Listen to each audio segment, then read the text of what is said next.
I'm going to go through the panel and just really try and get back to the initial question was who provides the leadership? And actually, Bebop, I want to start with you, actually, because your company got its money from crowdfunding, didn't it, as well? And I think that's a very innovative way of actually finding some leadership. It came from people putting in $5, $10, $20, whatever it may well be. So that's one source of leadership, isn't it?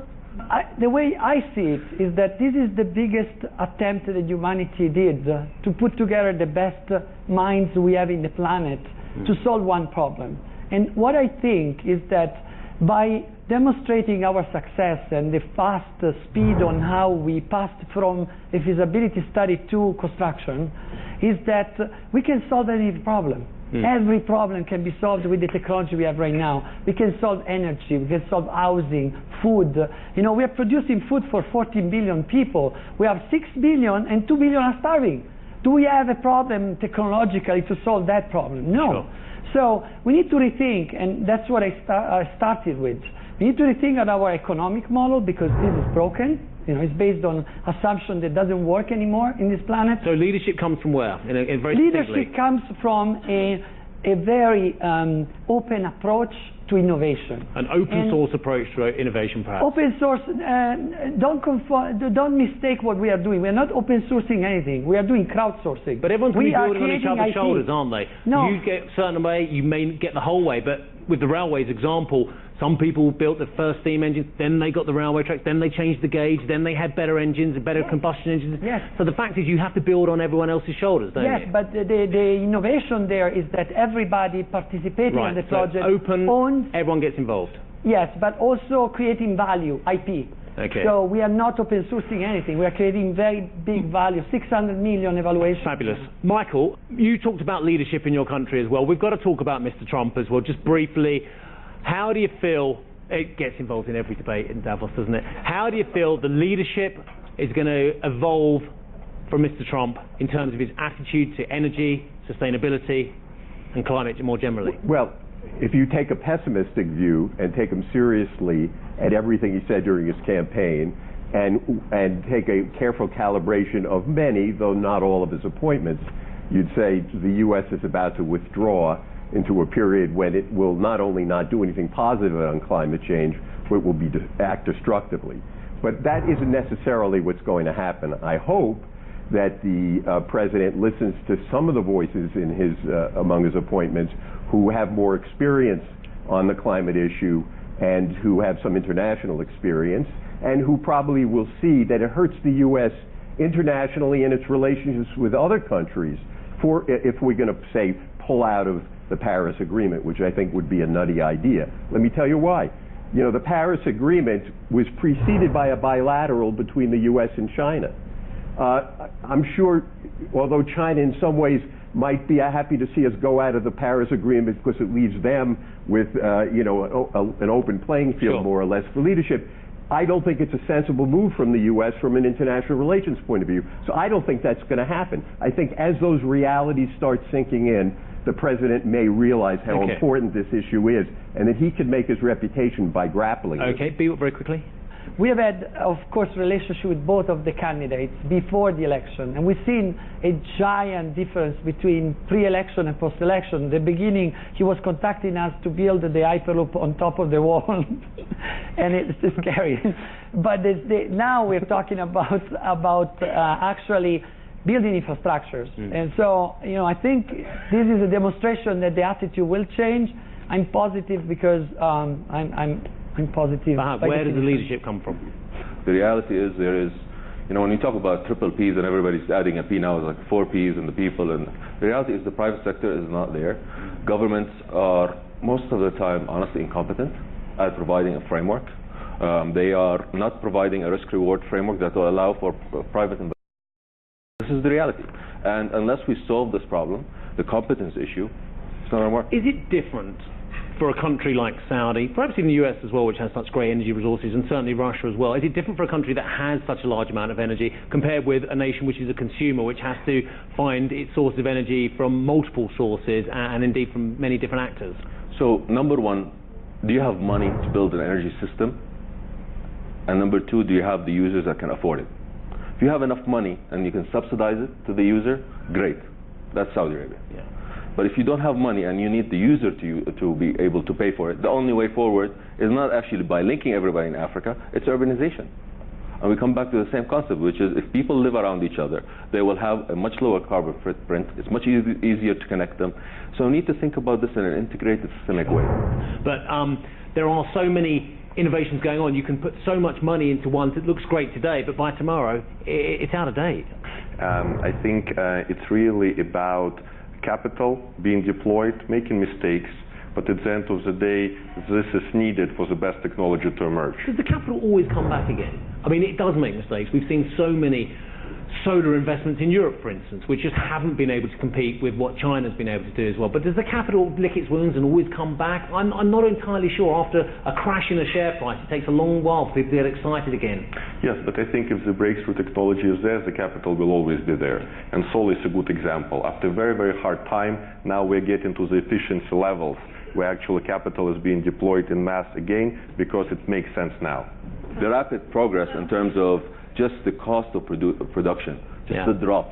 Why should I make a decision today where I can make it in 2020 when it's going to be at half the cost? Yeah. You have to think about these projects. These are capital projects that take 20 years, 30 years in terms of to pay back. And that makes me so worried about making a decision today about which renewable energy form to take. These are, as we talked earlier, the sexy projects, but the reality is, today I focus on building efficiency. You aren't building the King Abdullah economic city from a technophobe's point of view, though, are you?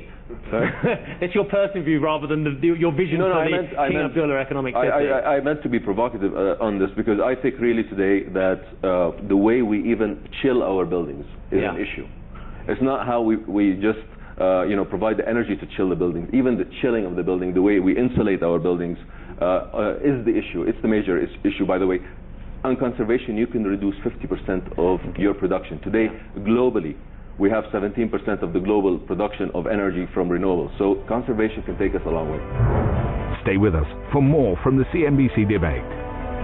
The root cause of all those inefficiencies is the mispricing of energy. If you can do distributed energy with storage, then the problem is solved. The disruption that we are bringing is so big. We are looking on something that will change humanity forever.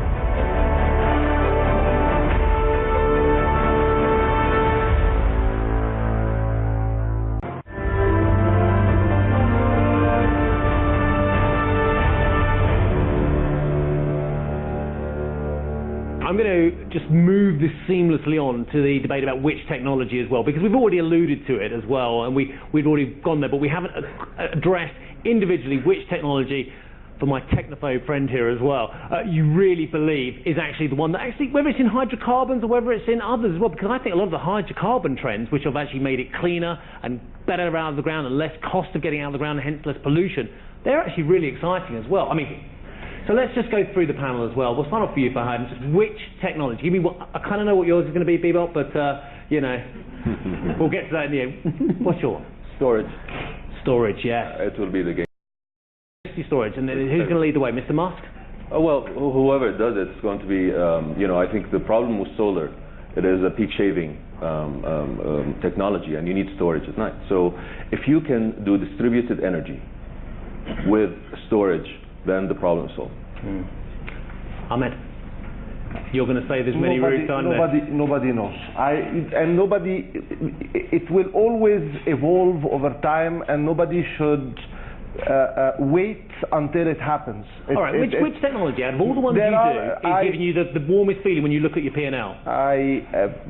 Biomass certainly is something that is extremely interesting for us. Look, we're building the largest refinery in Egypt. It's a $3.7 billion refinery. It excites me. But as far as biomass is concerned, biomass is, can solve a really lot of problems, and it can solve issues regarding coal, and it has a massive utilization. Biomass is certainly something that excites me tremendously. Kirill. Yes, I would say solar and conservation technologies, about our friend here was talking about. Solar with a storage and biomass as well? Or? Well, just solar and conservation, because solar is getting to efficiency levels which are making it pretty unique right now, particularly for the parts of the world which need it and have it. And then for conservation, again, as was mentioned, lots can be saved by using better conservation approaches. And this doesn't seem very sexy, but this is a big impact technology. Michael, you've already said you think we're falling behind a little bit as well, but where the rays of hope are? Modernizing the grids, because you can avoid a lot of the storage issue if you can dispatch appropriately. Beyond that, we probably are going to need some liquid fuels of organic origin. It's a tough problem because of the food fuel competition. Sure. We need a real breakthrough on that front, whether it's enzymatic technology or whatever. That's one area which the progress hasn't come as fast as it needs to. Of course, the Hyperloop, but I want to give a very objective point of view. It's such an amazing moment for humanity because, you know, the Hyperloop embraces everything we said in such an amazing way that my PR team always say, don't say too much because it's too good to be true. And every day we are looking at the evolution of what we are doing. We are looking on something that will change humanity forever.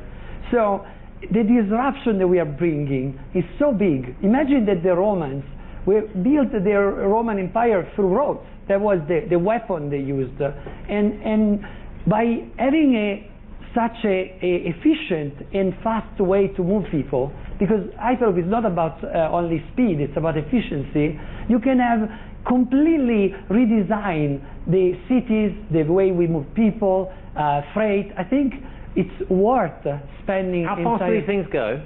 760 miles per hour. Yeah, I'll go second. This lady here would like to get involved. You will ride in it. Oh, crikey. Okay.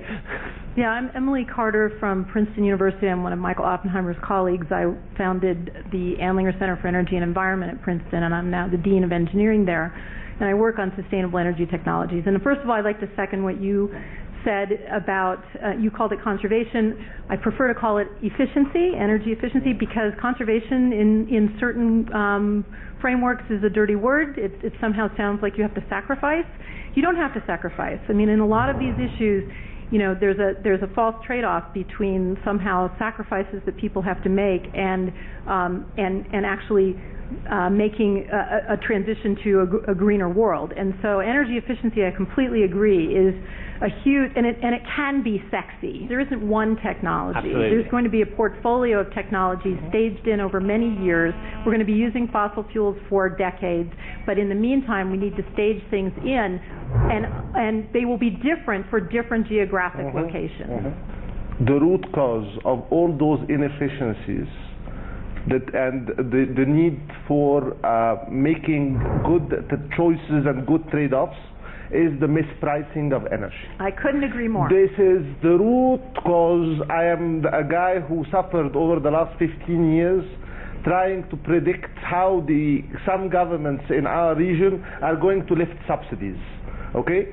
The subsidy system and the mispricing of energy, followed by the mispricing of externalities, is the root cause of why people are not utilizing the proper efficiencies. I completely agree. And I mean, actually, we did the experiment in the United States when the price of oil went up in 2008. It was very interesting to see that once oil had gone up so high and the price of gasoline reached what people in Europe would think would still be very cheap, $4 a gallon, it was enough to start seeing SUVs no longer on the road. There's no such thing as a green F-150, is there? So look, here's my conclusion. Multiple technologies. There is no one route to market. Multiple actors involved. Private sector, government, NGOs, academia, and even if the academia is sometimes quite concerned about our progress as well. Multiple actors, and also I thought the very relevant point at the end about empowering everybody is about it being intertwined with other issues, including the big inequality issue here in Davos. I'd like to thank my panel, Kirill Dmitriev, Michael Oppenheimer, Fahad. I'd like to thank you as well, Fahad Al-Rashid, Ahmed Halil, and also Bebop Grester as well. Thank you very much indeed, gentlemen. I hope you all enjoyed the debate today.